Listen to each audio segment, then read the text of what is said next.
नमस्कार दोस्तों, मैं राजीव स्वागत करता हूं आपका अपने YouTube चैनल पॉलिटिक्स अड्डा पर। दोस्तों, आज चारों तरफ एक फ़िल्म की ही चर्चा है जिसका नाम है कश्मीर फाइल्स। दोस्तों, ये फ़िल्म 1990 में कश्मीर में हुए कश्मीरी पंडितों के नरसंहार की दास्तां को बयां कर रहा है।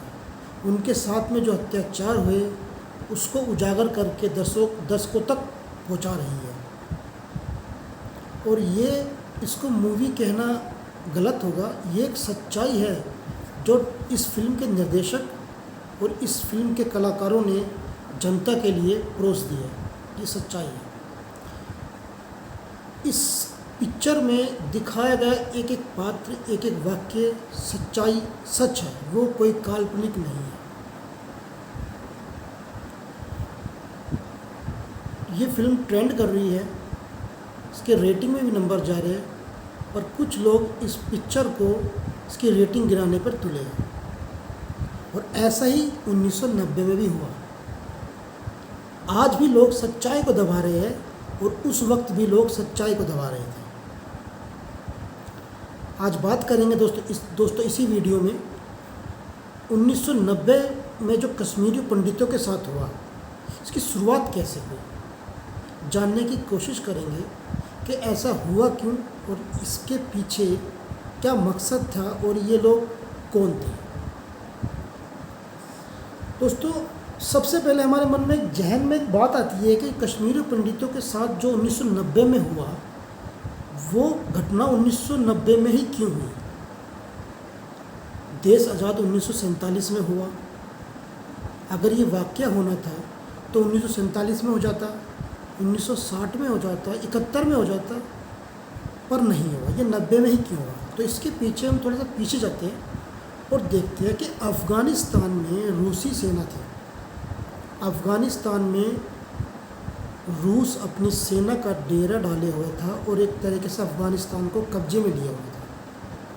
तब अफ़गानिस्तान की जनता प्रदर्शन करती थी और आज़ादी मांगती थी रूसी सेना से।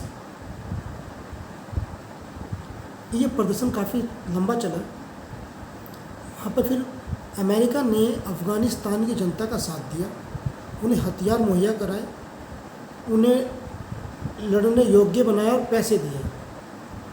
और एक का एक जो तालिबान है, कहीं ना कहीं वो अमेरिका का बनाया हुआ है। फिर हुआ क्या होता है कि उस प्रदर्शन के सामने जिसको अमेरिका सपोर्ट कर रहा था, रूसी सेना ने वहाँ से जाना ही मुनासिब समझा और रूसी सेना के घुटने टेकने पड़े।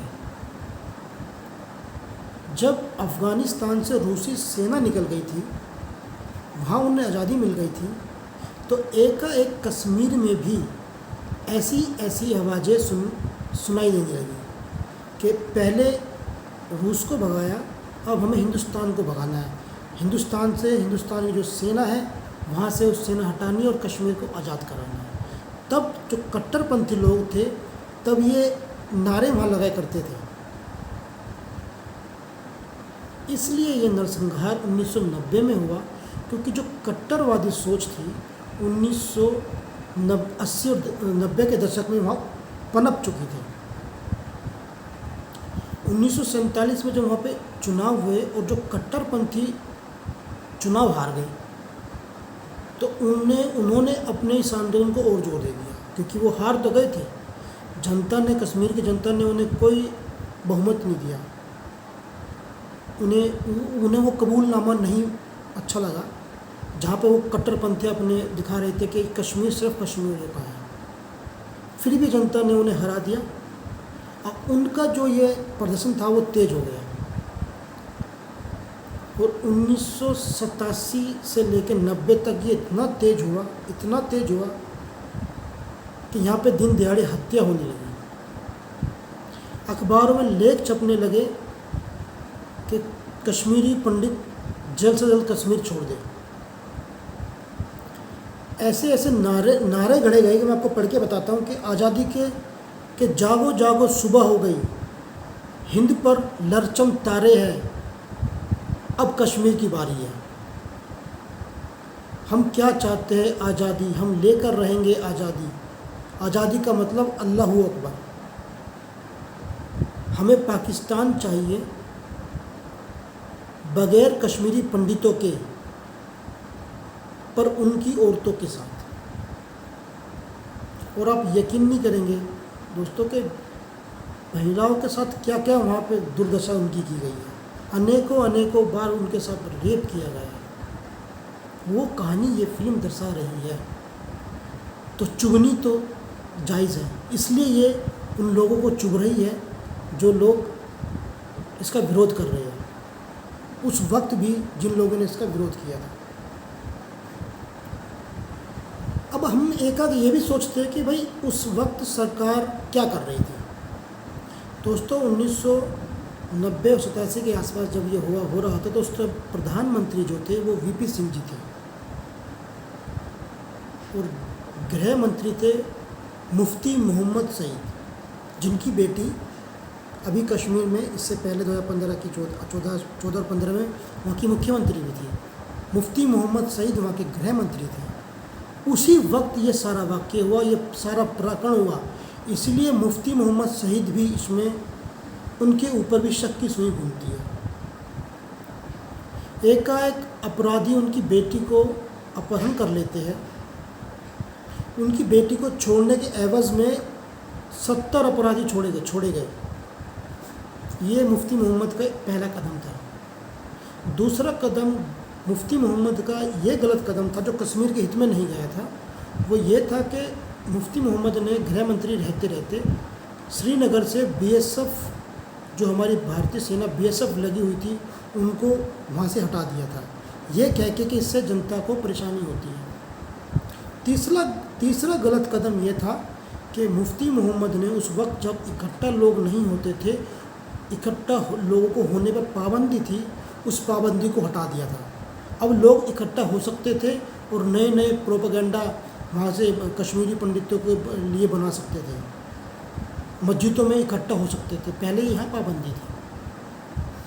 और एक चौथा गलत स्टेप ये भी था मुफ्ती मोहम्मद सईद का कि जो लोग वहाँ पर प्रदर्शनकारी, ये कट्टरपंथी लोग थे जो कश्मीर की मांग कर रहे थे, इनकी आवाज़ को संयुक्त राष्ट्र तक पहुँचाया। ये सरकार की कुछ नीतियाँ थी दोस्तों उस वक्त जो नहीं होनी चाहिए थी।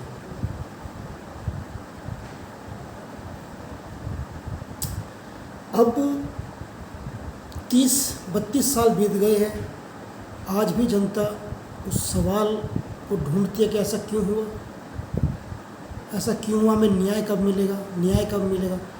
दोस्तों, जो सरकार को जवाब देना चाहिए था, आज एक निर्देशक पिक्चर बना के वो जवाब दे रहा है और अब जनता खुद इसका जवाब ढूंढ लेगी। अब किसी की आवश्यकता नहीं है, वो लोग जागरूक हो चुके हैं और सिनेमा घरों से बाहर निकल के 20-20 साल के जो लड़कियां हैं, जो लड़के हैं, वो निकल के आप ऐसे ही आपको रिव्यू मिलेंगे इंटरनेट पे, यूट्यूब पे, जब लोग पिक्चर देख के बाहर निकल रहे हैं ना, जिनकी उम्र 20 साल है, वो अपना आक्रोश प्रकट कर रहे हैं सरकार के खिलाफ कि हमारे को इससे वंचित क्यों रखा गया, हमें छुपाया क्यों गया, इस सच्चाई से, ये सच्चाई हमारे सामने पहले क्यों नहीं आई, किसी सब्जेक्ट में, किसी पाठ्यक्रम में इसको क्यों नहीं जोड़ा गया। इतना बड़ा दर्द कश्मीरी पंडितों के साथ में हुआ जो हमारे हिंदुस्तान के लोग थे, उनके साथ में सौतेलापन क्यों झेला गया, क्यों उनको अपने ही देश में पराया समझा गया। और इसका जवाब आज 32 साल बाद भी नहीं। पर अब धीरे धीरे इस फिल्म के जरिए और इस फिल्म के जरिए और अब लोग और ख़ासकर युवा जागरूक हो रहे हैं। अब सरकार का कदम ये बनता है कि अब आपको जवाब देना पड़ेगा। अब ये जनता और युवा आपसे जवाब ले लेगी और आपको जवाब भी देना पड़ेगा। और दोस्तों, मैं इसमें एक बात और बताना चाहता हूँ कि कुछ लोग ये कह रहे हैं सोशल मीडिया पे भी कि पिछली सरकार ने जो किया सो किया, इस सरकार ने क्या किया। दोस्तों, मैं यहाँ बताता चलूँ कि देखिए, इतना बड़ा ये विवाद है, कश्मीर एक स्पेशल स्टेटस का दर्जा पाया हुआ राज्य था। वहाँ पे 2 संविधान चलते थे, अपना भी संविधान, वहाँ पे उनका अपना संविधान था, अपना झंडा था, अपनी एक विधानसभा थी। धीरे धीरे इस सरकार ने उस स्टेटस को ख़त्म कर दिया। 370 हटाई गई, 35A हटाई गई, उसको भारत का अखंड हिस्सा बनाया गया। दोस्तों ये शुरुआत है, ये शुरुआत है। और आगामी सरकार ने ये कहा है कि हम वहाँ पर कश्मीरी पंडितों का उनको पुनर्विस्थापित करेंगे, तो इसमें टाइम लगेगा। देखिए, अगर हम आज के डेट में भी वहाँ पर कश्मीरी पंडितों को स्थापित कर देते हैं तो ये समस्या फिर वही खड़ी हो जाएगी जो 1990 में थी। और ये वाक़या 1990 में तक सीमित नहीं रहा दोस्तों। 1990 में तो कश्मीरी पंडितों का नरसंहार हुआ ही हुआ। 1997, 1998 और 2003 तक ये झेला है कश्मीरी पंडितों ने। आज अगर हम सरकार को दोष दे रहे हैं कि सरकार ने अपने मैनिफेस्टो में ये कहा था कि हम वहाँ पे कश्मीरी पंडितों को पुनर्स्थापित कर देंगे, वो क्यों नहीं कर पा रही है? देखिए, किसी भी बीमारी को काटने के लिए ना जड़ से इलाज चाहिए। कश्मीर का इलाज आराम से होगा और आप यकीन मानिए अब ये इलाज होगा, अब ये इलाज होगा। और सरकार की मंशा अगर इस इलाज को करने के लिए नहीं होगी ना, तो इसका इलाज भारत की हर एक युवा पीढ़ी कर देगी। अब यहाँ तक स्थिति पहुँच चुकी है। अब इसका इलाज जनता खुद ढूंढ लेगी, सरकार के भरोसे भी नहीं बैठने वाली। पर फिर भी मैं संवैधानिक तरीके से इसका इलाज चाहता हूँ और हमें इसका संवैधानिक तरीके से इलाज चाहिए, और सरकार भी इसका संवैधानिक तरीके से इलाज ढूंढ रही है। अभी वहाँ पे चुनाव भी होगा, सरकार अपनी सरकारें बनाएंगी, धीरे धीरे स्थिति ठीक होगी, धीरे धीरे स्थिति ठीक होगी। और जब स्थिति वहाँ सही हो जाए, बिल्कुल मजबूत स्थिति हो जाए ना, और जब वहाँ पे मुख्यमंत्री भी कोई मजबूत आके बैठ जाए, तब वहाँ स्थिति बिल्कुल बहाल कर दी जाएगी। और वहाँ तब कश्मीरी पंडितों को एक बार फिर बसाया जाएगा। और इसमें कश्मीरी पंडित ही नहीं बसेंगे, भारत का हर नागरिक जो वहाँ रहना चाहता है वो रहेगा। इतना बड़ा बदलाव इस सरकार ने अभी तक वो किया जो पिछली सरकारें नहीं कर रही थी। दोस्तों, विवेक रंजन अग्निहोत्री जी ने ये पिक्चर जो बनाई है, ये समाज का आईना है, ये हमें ज़रूर देखनी चाहिए। और मैं आपसे अपील करता हूँ कि जाइए उस पिक्चर को देखिए और सच्चाई से रूबरू हो जाइए। फिर मिलेंगे किसी नई वीडियो में दोस्तों, किसी नए मुद्दे को लेकर। तब तक अपना और अपनों का ध्यान रहे, खुश रहे, स्वस्थ रहे। जय हिंद।